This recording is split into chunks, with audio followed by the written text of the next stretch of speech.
Welcome friends. Bharathi Kannamma இன்னைக்கு எபிசோட்ல வந்த இன்ட்ரெஸ்டிங்கான சீன்ஸ் பத்தி பார்க்கலாம். பாரதி கண்ணம்மா 2 பேருமே இப்போ அவங்க பார்க்க வந்த ஆஃபீஸரை பார்க்கறதுக்காக போறாங்க. அங்க இருக்கிற ஸ்டாஃப் சொல்றாங்க, கொஞ்ச நேரம் வெயிட் பண்ணுங்க அப்படின்னு சொல்றாங்க. இந்த கேப்ல நான் போய் தம் அடிச்சுட்டு வந்துடுறேன் அப்படின்னு சொல்றாரு பாரதி. நம்ம ஆஃபீஸரை பார்க்கறதுக்கு வந்திருக்கிறோம், கொஞ்ச நேரம் உன்னால உன்னை கண்ட்ரோல் பண்ண முடியாதா அப்படின்னு சொல்றாங்க கண்ணம்மா. கொஞ்ச நேரம் சொல்லி 1 மணி நேரம் உட்கார வச்சுட்டேன் நீ அப்படின்னு சொல்றாரு பாரதி. போயிட்டு 5 மினிட்ஸ்ல வந்துடுறேன் அப்படின்னு சொல்லிட்டு வேகமா போய் தம் அடிக்கிறதுக்காக போறாரு. அதுக்குள்ளேயே கண்ணம்மாவையும் பாரதியையும் அந்த ஸ்டாஃப்ஸ் உங்களை சார் பாக்குறதுக்காக கூப்பிடுறாங்க அப்படின்னு கூப்பிடுறாரு. கண்ணம்மா வெளியில வந்து பாரதிய வேகமா உள்ள வா, சார் வர சொல்லிட்டாரு அப்படின்னு சொல்லி கூட்டிட்டு போறாங்க. அவங்க உள்ள போனதும் அந்த சார் சொல்றாரு, சௌந்தர்யா மேடம் ஃபோன் பண்ணிருந்தாங்க, நீங்க வரதா சொல்லியிருந்தாங்க அப்படின்னு சொல்றாரு. நான் ஸ்கூலோட ஒன் ஆஃப் த டைரக்டர் அப்படின்னு சொல்றாரு பாரதி. இவங்க எங்க ஸ்கூல்ல ஒர்க் பண்ற ஸ்டாஃப் அப்படின்னு சொல்றாரு. உங்க ஸ்கூல்ல மொத்தம் எவ்வளவு ஸ்டூடெண்ட்ஸ் இருக்கிறாங்க அப்படின்னு அந்த ஆபீசர் கேக்குறாரு. பாரதி பதில் தெரியாம முழிச்சிட்டு இருக்கிறாரு. கண்ணம்மா கரெக்டா 1200 ஸ்டூடெண்ட்ஸ் சார் அப்படின்னு சொல்லிடுறாங்க. அதுல எத்தனை பாய்ஸ் எத்தனை கேர்ள்ஸ் அப்படின்னு கேக்குறாரு. அதுக்குமே பாரதிக்கு பதில் தெரியல. கண்ணம்மா அதுக்கும் கரெக்டா பதில் சொல்றாங்க.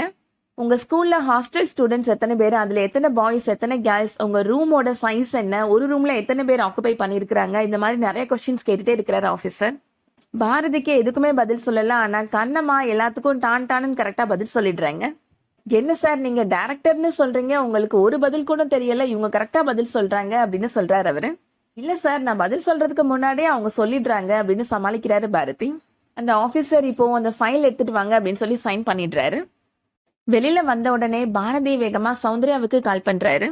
சௌந்தர்யா சொல்றாங்க, நானே உனக்கு கால் பண்ணணும்னு இருந்தேன், நீ கரெக்டா கால் பண்ணிட்டடா, போன விஷயம் என்னாச்சு அப்படின்னு கேக்குறாங்க. இந்த பாரதியை நம்பினோர் கைவிடப்படார் அப்படின்னு டைலாக்லாம் பேசுறாரு பாரதி. என்கிட்ட ஒரு விஷயம் கொடுத்தீங்கன்னா அதை நான் பொறுப்பா செஞ்சு முடிச்சிருவேமா அப்படின்னு சொல்றாரு பாரதி. நம்ம ஸ்கூலை பத்தி எத்தனை கேள்வி கேட்டாங்கன்னு தெரியுமா, ஸ்கூல்ல எத்தனை ஸ்டூடெண்ட்ஸ் இருக்கிறாங்க, ஹாஸ்டல்ல எத்தனை பேரு, ரூம் சைஸ் எவ்வளவு, இந்த மாதிரி எல்லா கேள்விக்கும் நான் டான்னு பதில் சொல்லிட்டேமா அப்படின்னு சொல்றாரு. இல்லை சைன் பண்ணிட்டாருமா அப்படின்னு சொல்றாரு பாரதி.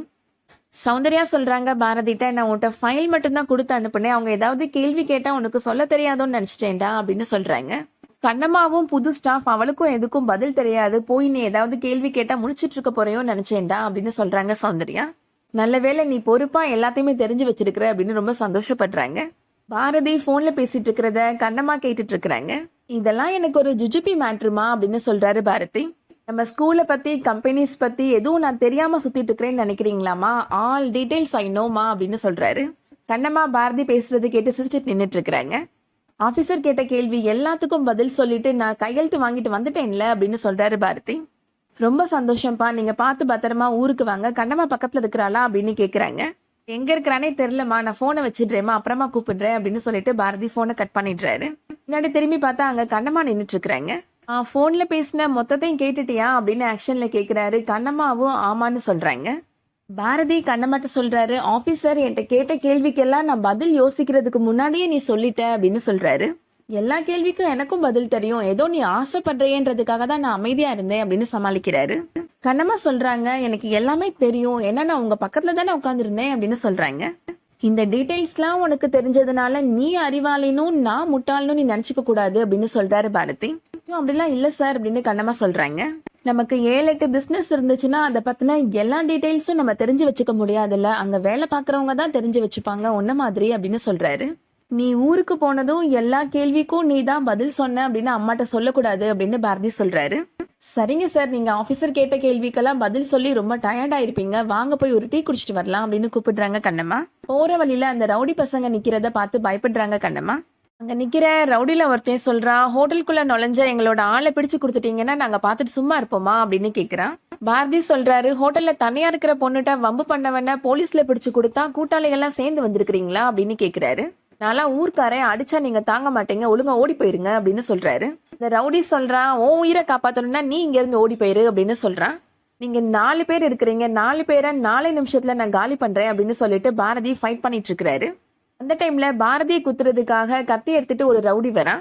கண்ணம்மா இப்போ இடையில புகுந்துன்றாங்க. அந்த கத்தியை கையால பிடிச்சு தடுத்து நிப்பாட்டிடுறாங்க. போலீஸ் ஜீப் அந்த டைம்ல கரெக்டா வந்த உடனே அந்த ரவுடிகள் எல்லாம் தப்பிச்சு ஓடிடுறாங்க. கண்ணம்மாவை இப்போ ஹாஸ்பிட்டலுக்கு கூட்டிட்டு போயிடுறாரு பாரதி. கண்ணம்மா கையில கட்டு போட்டிருக்கிறாங்க. அவங்கள பாக்குறதுக்கு ஜெயிலர் வராங்க.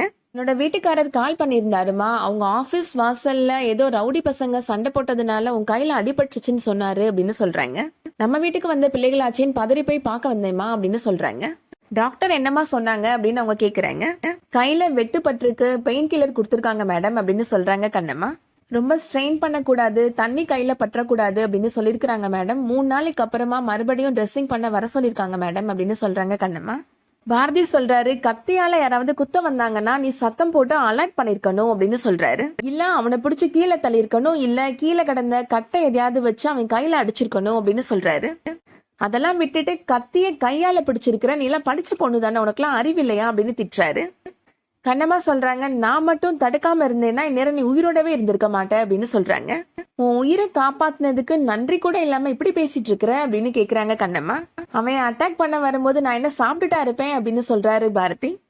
அத்தனை பேரை சமாளிச்ச எனக்கு இவன் ஒருத்தனை சமாளிக்க முடியாதா, பெருசா வந்துட்டா பேசுறதுக்கு அப்படின்னு திட்டுறாரு. அந்த ஜெயிலர் சொல்றாங்க, உங்க 2 பேரையும் பார்த்தா எனக்கு சிரிப்பாதான் வருது அப்படின்னு சொல்றாங்க. ஒருத்தர் மேல ஒருத்தர் எவ்வளவு கோபப்படுறீங்க, அந்த கோபத்துக்குள்ள 2 பேருக்குள்ளயும் ஒரு அஃபெக்ஷன் தெரியுது அப்படின்னு சொல்றாங்க. நீங்க 2 பேரும் ஒருத்தருக்கு ஒருத்தர் உரிமையோட சண்டை போடுறத பாக்குறப்ப ஐ திங்க் நீங்க 2 பேரும் ஒருத்தர் விரும்புறீங்கன்னு நினைக்கிறேன் அப்படின்னு சொல்றாங்க. கண்ணம்மா இப்போ பாரதியை திரும்பி பாக்குறாங்க. அதோட இன்னைக்கான எபிசோட் முடியுது. இந்த வீடியோ உங்களுக்கு பிடிச்சிருந்துச்சுன்னா லைக் பண்ணிக்கோங்க. ரெகுலர் சீரியல் அப்டேட்ஸ்க்கு நம்ம சேனலை சப்ஸ்கிரைப் பண்ணிக்கோங்க. தேங்க்யூ.